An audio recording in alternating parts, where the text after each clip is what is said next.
Exam hall की वो computer screen जरा इमेजिन करो। सामने टाइमर टिक कर रहा है, एक के बाद एक सेकंड्स कम हो रहे हैं। हाँ, वो प्रेशर ही अलग होता है। बिल्कुल। और अचानक स्क्रीन पर 5 नंबर्स का एक छोटा सा सीक्वेंस फ्लैश होता है, बस 5 नंबर्स। लेकिन दिमाग पूरी तरह से ब्लैंक हो जाता है। एकदम फ्रीज हो जाते हैं स्टूडेंट्स वहां पर। सही कहा। कॉम्पिटिटिव एग्जाम्स, चाहे वो बैंकिंग हो, एसएससी हो या इंश्योरेंस, क्लियर करने वाले सभी एस्पिरेंट्स ये बेसिक सच बहुत अच्छे से जानते हैं। रीजनिंग और क्वांट के सेक्शन में नंबर सीरीज एक ऐसी चीज है जो या तो 5 सेकंड में बन जाती है या फिर एग्जाम के प्रेशियस 5 मिनट पूरी तरह बर्बाद कर देती है। और सबसे बड़ा सवाल ये है कि ऐसा क्यों होता है? हम ब्लैंक क्यों होते हैं? एग्जैक्टली। तो आज का हमारा मिशन इसी टॉपिक की डेप्थ में जाना है। ये एक ऐसी डीप डाइव ऑडियो क्लास है जहां हम सिर्फ ट्रिक्स नहीं बल्कि पैटर्न रिकॉग्निशन की साइकोलॉजी को दिमाग में छाप देंगे। बिना किसी विजुअल के सिर्फ सुनकर इन हिडन पैटर्न्स को डिकोड करना सीखेंगे। ये ब्लैंक होने वाली बात ना बहुत रियल है। एग्जाम प्रेशर में ह्यूमन ब्रेन पैनिक मोड में चला जाता है और जब दिमाग पैनिक करता है तो वो लॉजिकल पैटर्न्स देखना बंद कर देता है। मतलब समझ ही नहीं आता कि सीक्वेंस में नॉर्मल एडिशन हो रहा है या अचानक से कोई मल्टीप्लिकेशन है या कोई हिडन स्क्वायर रूट छिपा हुआ है। हाँ, और एग्जामिनर हमारे इसी पैनिक का फायदा उठाता है। नंबर सीरीज के क्वेश्चन सिर्फ मैथ्स के क्वेश्चंस नहीं होते, वो एक्चुअली साइकोलॉजिकल ट्रैप्स होते हैं। वो हमारी देखने की आदत को टेस्ट करते हैं। इसलिए आज का core focus what to think से ज्यादा हाउ टू थिंक पर होगा। हाउ टू थिंक, हाँ, ये बहुत जरूरी है। और इस प्रोसेस को एक सॉलिड स्ट्रक्चर देने के लिए आज हम एक मास्टर फ्रेमवर्क का यूज करेंगे। एक ऐसा 5 स्टेप का लॉजिकल फिल्टर जिसे इस पूरे सेशन में बार बार अप्लाई किया जाएगा। एक सीक्वेंस को देखने का यही एक यूनिवर्सल ऑर्डर होना चाहिए एस्पिरेंट्स के दिमाग में। सबसे पहले स्टेप 1 यानी डिफरेंस चेक करना। हाँ, और अगर वो फेल हो जाए तो स्टेप 2 पर जाओ, मतलब रेशो या मल्टीप्लिकेशन वाली छलांग देखना। बिल्कुल। फिर स्टेप 3 आता है जहां स्क्वायर्स और क्यूब्स के डिस्गाइजेस को पहचानना होता है। उसके बाद स्टेप 4 में ऑल्टरनेट पैटर्न्स को ढूंढना है। और आखिर में स्टेप 5 जहां मिक्स लॉजिक या मल्टी लेवल स्टेप अप्लाई करना होता है। ये 5 स्टेप्स एक प्रोटेक्टिव शील्ड की तरह काम करते हैं। कंसेप्ट को यहाँ ऑडियो फॉर्मेट में ध्यान से समझना जरूरी है और उसके बाद अगर किसी को और प्रैक्टिस करने की जरूरत महसूस हो तो एग्री प्रेप पर इस टॉपिक के लाइव एमसीक्यूज अवेलेबल हैं। वहां जाकर इन स्किल्स को तुरंत टेस्ट किया जा सकता है। तो चलिए बेस बिल्ड करने से शुरू करते हैं। हमारे फ्रेमवर्क का स्टेप 1 यानी डिफरेंस मेथड, ये किसी भी सीक्वेंस को अप्रोच करने का सबसे फंडामेंटल तरीका है। मतलब नंबर्स के बीच गैप देखना, राइट? एग्जैक्टली। अब इसमें बेसिक कैटेगरीज आती हैं जैसे इवन या ऑड सीरीज और सिंपल प्राइम नंबर सीरीज जैसे 2, 4, 6, 8, जहां क्लियर है कि अगला नंबर 10 होगा, या फिर 2, 3, 5, 7 जहां बेसिक प्राइम नंबर्स हैं तो अगला टर्म 11 आएगा। लेकिन एग्जाम सेट करने वाले इतने सीधे नंबर्स देकर सिलेक्शन तो नहीं बांटने वाले। सही बात है। वो इसी बेसिक रूल में ट्विस्ट लाते हैं। यहाँ मैं एक छोटी सी एनालॉजी ऐड करना चाहूंगी। जैसे कोई डॉक्टर सबसे पहले पेशेंट की कलाई पकड़कर उसकी पल्स चेक करता है ना, बीमारी पकड़ने के लिए। वैसे ही नंबर सीरीज देखते ही सबसे पहले उनका डिफरेंस यानी उनके बीच का गैप चेक करना चाहिए। हाँ, वो डिफरेंस एक्चुअली उस सीरीज की पल्स होती है। बिल्कुल। लेकिन कभी-कभी ये पल्स बहुत अजीब तरह से बिहेव करती है। हमारे सोर्स मटेरियल में एक बड़ा इंटरेस्टिंग ट्विस्ट दिया गया है। एक सीक्वेंस है 3, 7, 13, 19 और फिर आगे ब्लैंक। अब यहाँ पल्स नॉर्मल नहीं चल रही यार। ये एक परफेक्ट एग्जाम्पल है एग्जामिनर के साइकोलॉजिकल ट्रैप का। इसे ऑल्टरनेट प्राइम नंबर्स का ट्रैप कहते हैं। ऑल्टरनेट प्राइम नंबर्स मतलब एक छोड़कर एक? हाँ, देखो ह्यूमन ब्रेन लिनियर पैटर्न्स ढूंढने का आदी होता है। ध्यान से सुनना, प्राइम नंबर्स की नॉर्मल सीरीज होती है 3, 5, 7, 11, 13, 17, 19। पर इस क्वेश्चन में उन्होंने 3 के बाद 5 को पूरी तरह स्किप किया और सीधा 7 लिख दिया। अच्छा, फिर 11 को स्किप किया और 13 लिखा होगा। एग्जैक्टली। फिर 17 को छोड़कर 19 लिखा। दिमाग कंफ्यूज हो जाता है क्योंकि प्राइम नंबर्स के गैप्स कभी भी रेगुलर नहीं होते। 3 और 7 का गैप 4 है, 7 और 13 का गैप 6 है। जो लोग सिर्फ नॉर्मल डिफरेंस ढूंढते हैं वो इस ट्रैप में फंस जाते हैं। तो अगला टर्म निकालने के लिए हमें 19 के बाद आने वाला प्राइम नंबर स्किप करना पड़ेगा। हाँ, यानी 23 को स्किप करना पड़ेगा और फाइनल आंसर होगा 19। बाप रे, ये ट्रिक सच में दिमाग को फ्रीज कर सकती है।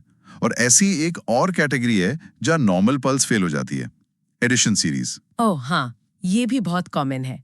मटेरियल में एक टाइप 5 कैटेगरी का एग्जाम्पल है। नंबर्स हैं 1, 3, 4, 8, 15, 27 और फिर ब्लैंक। ये वो क्लासिक केस है जहां स्ट्रेट लाइन में सोचने की आदत सबसे बड़ी दुश्मन बन जाती है।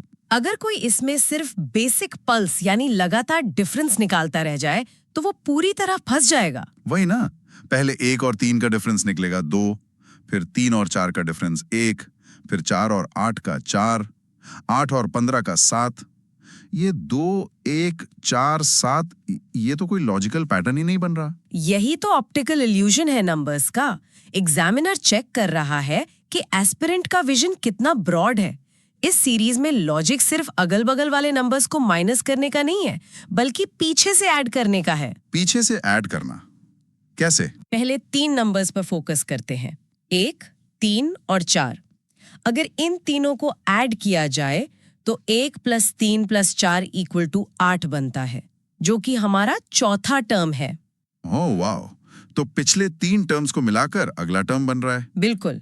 अब अगले टर्म के लिए आगे बढ़ो और पिछले 3 टर्म्स ऐड करो। 3 + 4 + 8, इनका टोटल 15 होता है। उसके बाद 4 + 8 + 15 ऐड करो तो 27 आता है। तो लॉजिकली फाइनल आंसर निकालने के लिए हमें आखिरी 3 नंबर्स को ऐड करना पड़ेगा, यानी 8 + 15 + 27, जिसका सम 50 होता है। सही पकड़ा। सोचने का दायरा बढ़ाना पड़ेगा। सिर्फ 2 कदम नहीं, बल्कि 3-3 कदम पीछे देखना पड़ेगा। इसका मतलब साफ है कि स्टेप 1 का डिफरेंस मेथड हमेशा एक स्ट्रेट और सिंपल लाइन में काम नहीं करता। लेकिन एक बात बताओ, क्या हो अगर पल्स चेक करते वक्त पता चले कि पेशेंट का हार्ट रेट अचानक से स्पाइक कर गया है या एकदम से 0 की तरफ गिर गया है? यहाँ से हम एंटर करते हैं हमारे फ्रेमवर्क के स्टेप 2 में, द सडन जंप। जब नंबर्स अचानक से रॉकेट की तरह आसमान में भागें या सीधे पाताल में जा गिरें। ये स्टेज मल्टी लेवल थिंकिंग की डिमांड करती है। यहाँ गैप छोटा मोटा नहीं होता, मैग्नीट्यूड पर ध्यान देना जरूरी है। हमारे मटेरियल में गोल्डन रूल दिया गया है। हाँ, और वो रूल ये है कि अगर सीरीज अब्रप्टली इंक्रीज हो रही है, यानी अचानक से फिगर्स हंड्रेड्स और थाउजेंड्स में बदल रहे हैं, तो वहाँ 100% मल्टीप्लिकेशन इन्वॉल्व है।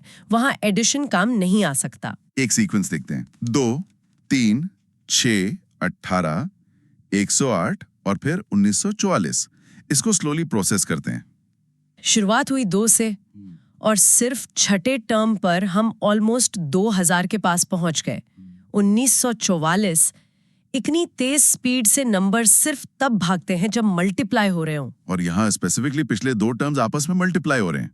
देखो, 2 × 3 होता है 6, फिर 3 × 6 इज 18। हाँ, फिर 6 को 18 से मल्टीप्लाई किया तो 108। और आखिर में 18 और 108 को मल्टीप्लाई करके वो मैसिव फिगर 1944 बनता है।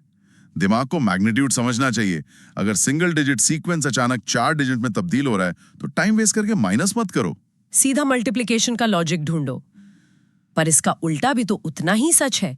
अगर नंबर सडनली किसी क्लिफ से नीचे गिर जाएं, तो वो क्लियरली डिवीजन का केस होता है। डिवीजन का ड्रॉप देखना भी आसान होता है।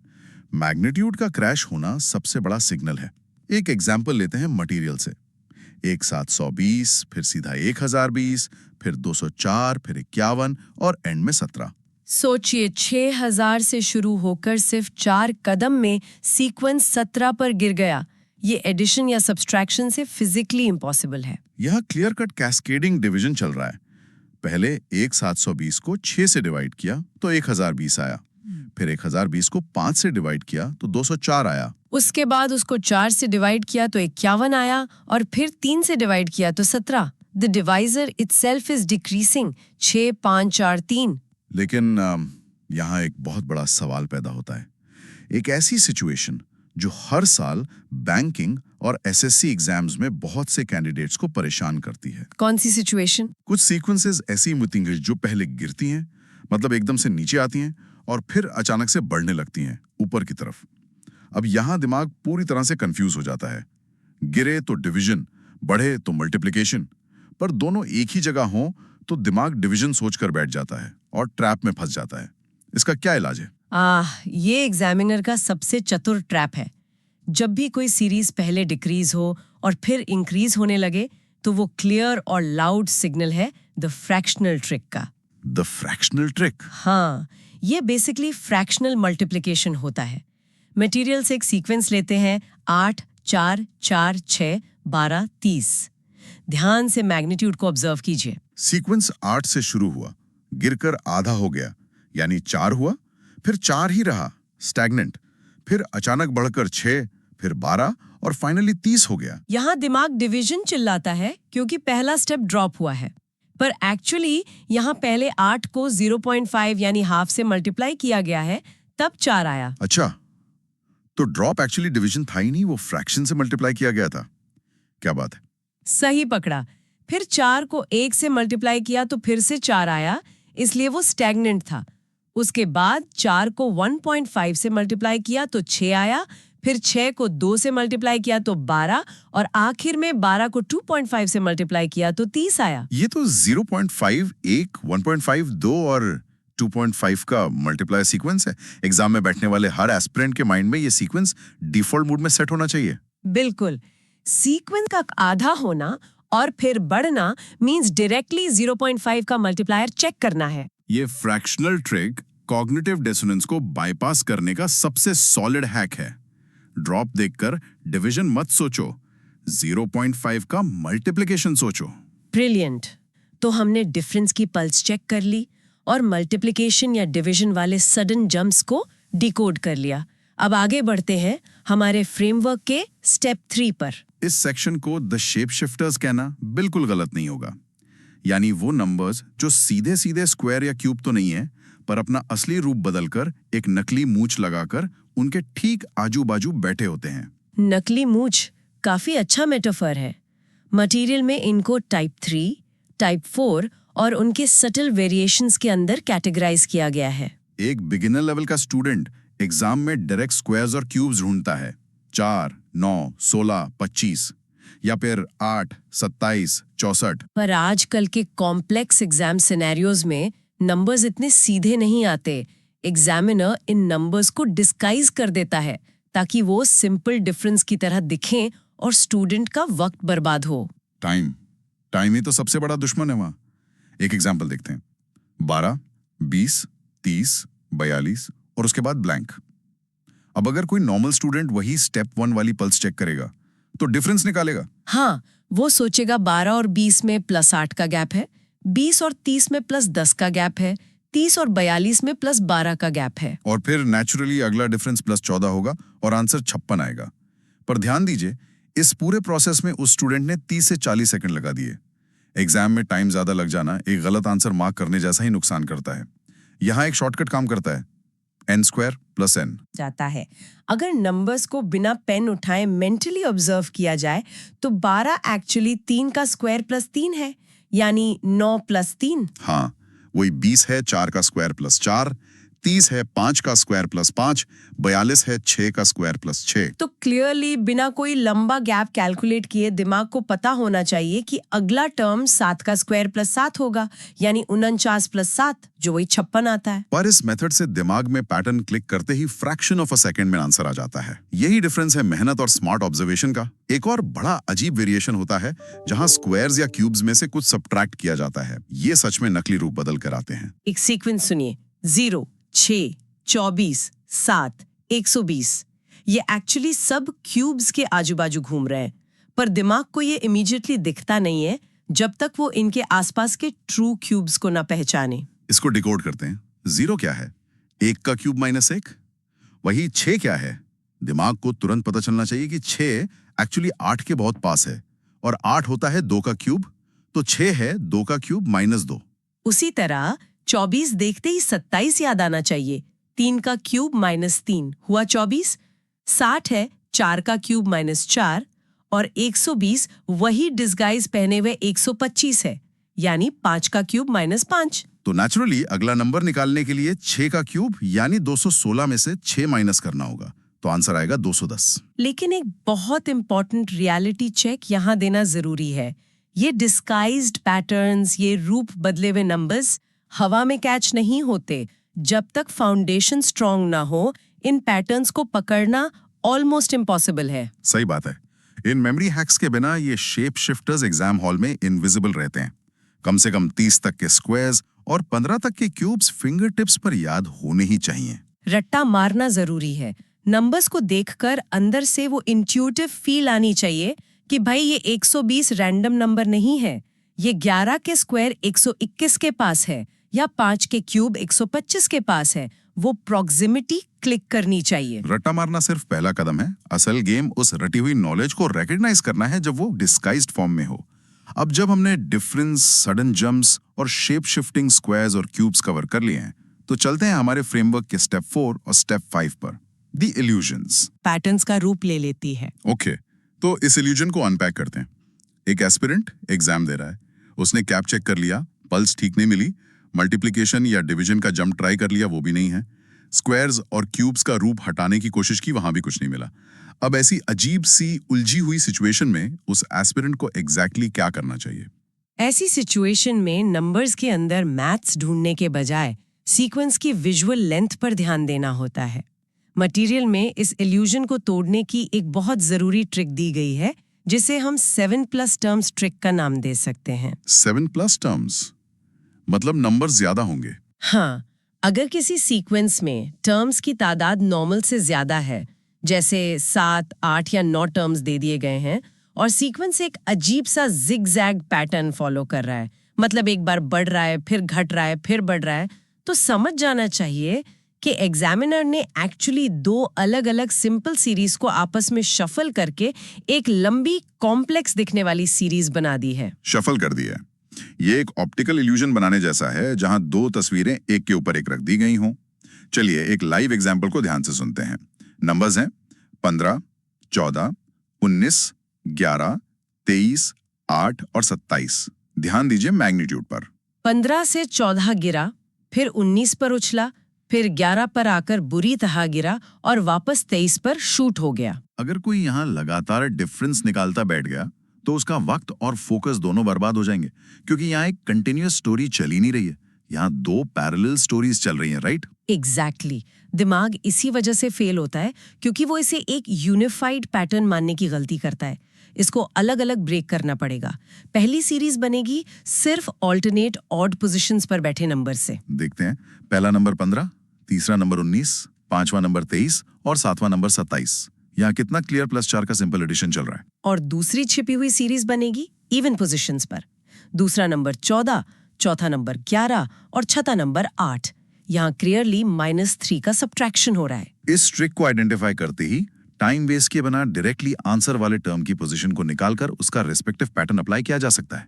ये सच में वक्त बचाने वाली चीज है। यही वो पॉइंट्स हैं जहां प्रेपरेशन फेल होती है या पास होती है। फिर एक और डेंजर जोन आता है, मल्टी लेवल सीरीज, जिसे हमारे मटेरियल में टाइप 11 का नाम दिया गया है। हाँ, जब सिंगल डिफरेंस की लेयर हटाकर भी पैटर्न ना मिले तो डिफरेंस का डिफरेंस निकालना पड़ता है। Double step process. यही वो जगह है जहां एस्पिरेंट डबल गैस करने लगता है कि आखिर कितना डीप जाना सेफ है और कितना टाइम देना सही है। एग्जाम हॉल में ऐसे एक्सपेरिमेंट्स टाइम कंज्यूमिंग होते हैं, इसीलिए ऐसी कॉम्प्लेक्स लेयर्स की आदत पहले से होनी चाहिए। एग्जाम हॉल में टाइम वेस्ट ना हो, इसलिए मैं तो यही कहूंगा कि एग्री प्रेप ऐप डाउनलोड करके ऐसी डबल गैप सीरीज की डेली प्रैक्टिस करना एक गेम चेंजर होता है। रीडिंग थ्योरी एक तरफ है, पर ऐप पर मॉक टाइम्ड एनवायरनमेंट में सॉल्व करने से दिमाग को जल्दी फिल्टर आउट करने की आदत पड़ती है। किंग प्रोसेस को डेमोन्स्ट्रेट करते हैं। देखते हैं कि हमारे 5 स्टेप फ्रेमवर्क एक्चुअल प्रेशर में कितना रिलायबल है। मटेरियल से एक कॉम्प्लेक्स सीरीज उठाते हैं, बस 7, 127, 214, 345, 510 और आगे ब्लैंक है। चलो ठीक है, मैं यहाँ एक एवरेज एस्पिरेंट का रोल प्ले करता हूँ जो इस प्रॉब्लम को पहली बार अपनी स्क्रीन पर देख रहा है। टाइमर टिक करना शुरू हो चुका है। सबसे पहले मैं अपना स्टेप 1 लगाता हूँ, पल्स चेक करता हूँ, यानी डिफरेंस निकालता हूँ। ठीक है, निकालो। 62 और 127 का गैप आता है +65। ठीक है। फिर 127 और 214 का गैप निकाला, वो आया +87। फिर तीसरा गैप 214 और 345 के बीच का है +131। अब मैं ये 65, 87 और 131 को देखता हूँ। इनके बीच तो कोई क्लियर डायरेक्ट अरिथमेटिक सीक्वेंस नहीं दिख रहा और ना ही ये नंबर्स आपस में किसी फिक्स्ड रेशियो में है। मैं यहाँ बिल्कुल अटक गया हूँ यार। और यही वो पल है जहां पैनिक शुरू होता है। पर पैनिक नहीं करना है, फ्रेमवर्क पर ट्रस्ट करना है, ध्यान से अप्रोच बदलो। अगर स्टेप 1 यानी डिफरेंस मेथड काम नहीं कर रहा और स्टेप 2 यानी रेशियो या मल्टीप्लिकेशन का कोई क्लियर कट सडन जंप नहीं दिख रहा, तो बिना रुके तुरंत स्टेप 3 पर शिफ्ट हो जाओ। स्टेप 3 मतलब स्क्वायर्स और क्यूब्स की डिस्गाइज। हाँ, उनकी डिस्गाइज ढूंढो। इन ओरिजिनल नंबर्स के मैग्नीट्यूड को गौर से महसूस करो। बसत 127, 214, 345, 510। क्या इन बढ़े हुए नंबर्स के आसपास कोई जाने पहचाने फिगर्स दिख रहे हैं जो मेमोरी हैक्स से आते हैं? 64, 125, 216, 343, 512। ओहो, अब तस्वीर साफ हो रही है। 64 होता है 4 का क्यूब, 125 है 5 का क्यूब, 216 है 6 का क्यूब। तो इसका मतलब पैटर्न इन क्यूब्स को मैनिपुलेट करके बनाया गया है। 64 - 2 हुआ 62, उसके बाद वाले में 125 + 2 हुआ 127। बिल्कुल सही जा रहे हो। फिर उसके बाद 216 - 2 हुआ 214, फिर 343 + 2 हुआ 345 और 512 - 2 हुआ 510। क्या बात है, एक ऑल्टरनेट साइन का पैटर्न चल रहा है ट्रू क्यूब्स के ऊपर। -2 + 2 -2 + 2 -2। सही डिकोड किया। तो लॉजिकल ऑर्डर के हिसाब से सीक्वेंस का अगला बेस नंबर होगा 9 का क्यूब यानी 729। पिछले टर्म 510 वाले केस में -2 हुआ था, तो इस बार ऑल्टरनेट पैटर्न मेंटेन करने के लिए +2 करना होगा। आंसर आएगा 729 + 2 यानी 731। यही वो क्रिटिकल एनालिटिकल थिंकिंग है जो कॉम्पिटिटिव एग्जाम्स टेस्ट करते हैं। लेकिन यहाँ रियलिटी को फेस करते हुए एक क्रूशियल एग्जाम स्ट्रैटेजी का पॉइंट बताना बहुत जरूरी है। उसे द 5 to 10 सेकंड रूल कहते हैं। द 5 to 10 सेकंड रूल, ये किस बारे में है? लॉजिक मिलने के बाद वक्त बचाने के लिए? नहीं, लॉजिक ना मिलने पर एग्जाम बचाने के लिए। अगर कोई क्वेश्चन स्क्रीन पर फ्लैश होता है और 5 से 10 सेकंड के अंदर अंदर आपका फ्रेमवर्क कोई सिग्नल नहीं देता, जैसे डिफरेंस कुछ क्लियर नहीं बोल रहा, रेशियो समझ नहीं आ रहा या स्क्वायर्स की कोई डिस्गाइज कैच नहीं हो रही है, तो उस वक्त एक आम कैंडिडेट की ईगो एक्टिव हो जाती है। हाँ, वो सोचता है मेरी तो क्वांट बहुत अच्छी है, मैंने 500 क्वेश्चंस लगाए, मैं इसे करके ही आगे बढ़ूंगा। और ये एग्जाम सेटर का सबसे खतरनाक साइकोलॉजिकल ट्रैप है। ऐसे सीक्वेंस पर ईगो को साइड में रखो, उस क्वेश्चन को वहीं स्किप करो, मार्क फॉर रिव्यू ऑप्शन का यूज करके आगे बढ़ो। ऑप्शन एलिमिनेशन और टाइम मैनेजमेंट एग्जाम क्रैक करने का सबसे बड़ा और कड़वा सच है। एक अजीब सी गलत नंबर सीरीज पर लगातार 3 मिनट लगा देना आपको क्लियर होने वाले एग्जाम से बाहर निकाल कर फेंक सकता है। ईगो पे मत लो और स्किप करके आगे बढ़ो। ये सच में नंबर्स के गेम में एक लाइफ सेविंग स्ट्रैटेजी है। हम अक्सर फिगर्स को इमोशंस के साथ जोड़कर अपने ही पैरों पर कुल्हाड़ी मार लेते हैं। तो ठीक है, इस एंटायर सेशन को जल्दी से एक लॉजिकल लूप में बांधते हैं। हमारा the almighty how to think framework, जिसे एग्जाम में उतारना है। सबसे पहले डिफरेंस निकालो, सीक्वेंस की ओरिजिनल पल्स पकड़ो। अगर फेल हो जाए तो स्टेप 2 रेशियो या सडन मैग्नीट्यूड जंप वाली मल्टीप्लिकेशन और डिवीजन चेक करो, स्पेशली वो अजीब सा 0.5 वाला फ्रैक्शनल ड्रॉप। वहां बात ना बने तो स्टेप 3 स्क्वायर्स और क्यूब्स की फेक मूच, उनके इल्यूजन्स और डिस्गाइजेस ढूंढो। अगर सीरीज लंबी और जिगजैग हो तो स्टेप 4 ऑल्टरनेट सीक्वेंसेस और 2 अलग कहानियों को चेक करो। और एंड में स्टेप 5 मिक्स्ड लॉजिक या multi level double gap check करो।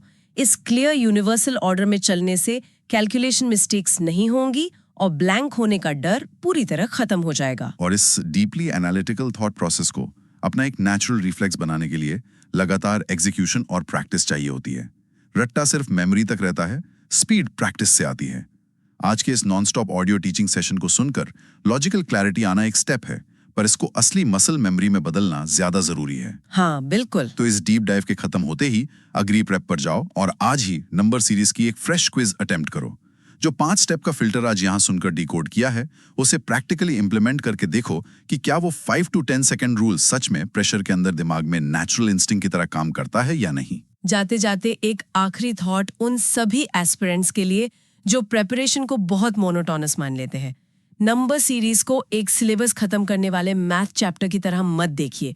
ये एक्चुअली कोर पैटर्न रिकग्निशन की स्किल बिल्ड करने की एक्सरसाइज है। सही बात है। आज के टाइम में जिसका ब्रेन अनऑर्गेनाइज्ड इंफॉर्मेशन में पैटर्न्स को जल्दी और एक्यूरेटली कैच कर लेता है, वो सिर्फ इन लिमिटेड कॉम्पिटिटिव एग्जाम्स में नहीं बल्कि आर्टिफिशियल इंटेलिजेंस के इस दौर में real world data analysis, logical coding और डेली लाइफ प्रॉब्लम सॉल्विंग में भी भीड़ से हमेशा आगे रहता है। कमाल का पर्सपेक्टिव है।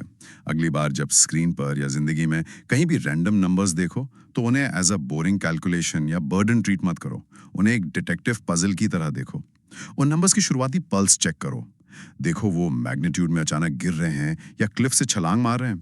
उनके अंदर भेस बदल कर बैठे स्क्वायर्स और क्यूब्स को उनकी डिस्गाइज उतार कर पहचानो। और सबसे जरूरी बात, अगर 10 सेकंड में सामने वाले नंबर्स अपना लॉजिक सरेंडर ना करें तो बिना किसी ईगो पर बात लिए एक आगे बढ़ते हुए चैंपियन की तरह स्किप करके अगले स्टेप पर बढ़ना सीखो। यही है सक्सेसफुल एग्जाम स्ट्रैटेजी का सबसे गहरा राज। इस पूरे कॉन्सेप्ट के हर एस्पेक्ट को डिकोड करके मजा ही आ गया। Keep practicing, keep analysing those hidden disguises and most importantly keep moving forward.